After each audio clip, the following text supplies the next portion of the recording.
ఒకటవ తారీఖు 2వ నెల 2024 నుండి 15/2/2024 వరకు పుట్టినటువంటి వారందరికీ కూడా ముందస్తుగా జన్మదిన శుభాకాంక్షలు. గతంలో వివాహం చేసుకున్న వారికి వివాహ వార్షికోత్సవ శుభాకాంక్షలు. ద్వాదశ రాశుల్లో గ్రహ గమనాన్ని ఒకసారి వీక్షింపచేద్దాం. మీనరాశి వారు మాఘ పంచమి సందర్భంగా అమ్మవారి యొక్క ఆశీస్సులు ఎలా పొందాలో ఈ వీడియోలో సవివరంగా సంపూర్ణంగా తెలుసుకుందాం. మీనరాశిలో ఏ నక్షత్రాలు వస్తాయనగా పూర్వాభాద్ర నక్షత్రంలోని చివరి పాదం 4వ పాదము, ఉత్తరాభాద్ర నక్షత్రంలోని 4 పాదాలు, రేవతి నక్షత్రం 4 పాదాలు కలిపితే మీనరాశి అవ్వడం జరుగుతుంది. చాలామందికి పుట్టినటువంటి కాల సమయంలో డేటా ఆఫ్ బర్త్లు లేనటువంటి కారణం వలన పేరు యొక్క మొదటి అక్షరాన్ని అనుసరిస్తూ ఆ రాశిని తెలుసుకునే ప్రయత్నం అవుతుంది. అవి ఏ అక్షరాలు ఒకసారి పరిశీలన చేద్దాం. ది, దుమ్, షం, జా, ధా, దే, దో, చా, చి అక్షరాల వర్ణం మీనరాశి జాతకులే. మీనరాశి యొక్క అధిపతి దేవగురు బృహస్పతి.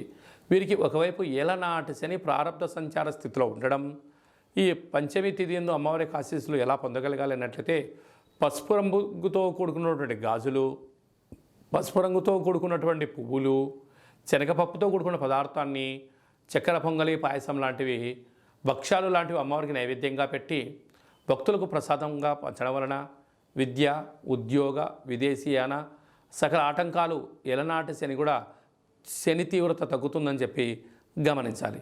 రాశిలోనే రాహు సంచార స్థితి ఉండడం వలన చిన్న చిన్న విషయాలకు ఆందోళన తగదు.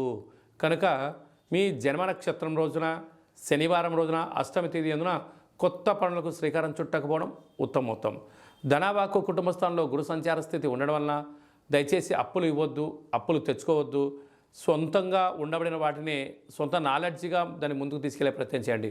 అప్పులు చేయడము, ఎవరి కోసం వచ్చేయడము, వేరే వాళ్ళు ఎవరో ఏదో చెప్తే చేస్తున్నారు అనే భావనకు మీరు దూరంగా ఉండగలిగితే మంచి కాలం మీ సొంతం అవుతుంది. సప్తమంలో కేతు సంచార స్థితి ఉండడం స్వతహాగా మీ దగ్గర జ్ఞానం ఉంది, ఐశ్వర్యం ఉంది, హార్డ్ వర్క్ చేసే మెంటాలిటీ ఉంది. కనుక పక్కవారి కోసం మీరు దయచేసి త్యాగాలు చేయొద్దు, ఊహాలోకంలో తేలిపోవద్దు.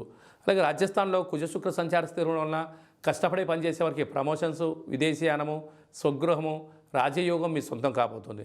లాభస్థానంలో బుధాదిత్య రాజయోగం ఉండడం వల్ల ప్రభుత్వ అధికారులతో స్నేహ సంబంధాలు, వ్యాపారాలు, ప్రభుత్వ ఉద్యోగం ప్రయత్నం చేసేవారికి యోగదాయకం. వ్యయంలో శని సంచార స్థితి ఉండడం వలన చిన్న చిన్న విషయాలకు ఆందోళన తగదు. ధర్మ మార్గంగా ఉండండి, ఆధ్యాత్మికంగా ఉండండి. ఉన్నతమైన బంగారు భవిష్యత్తు జీవితానికి శ్రీకారం చుట్టండి. అలాగే జల వ్యాపారాలు, హోటల్ వ్యాపారాలు, సాఫ్ట్వేర్ ఉద్యోగస్తులు, యూట్యూబ్, వాట్సాప్, ఫేస్బుక్ నడిపించే వారు, జర్నలిస్టులకు చాలా మంచి కాలము అని చెప్పి గమనించాలి.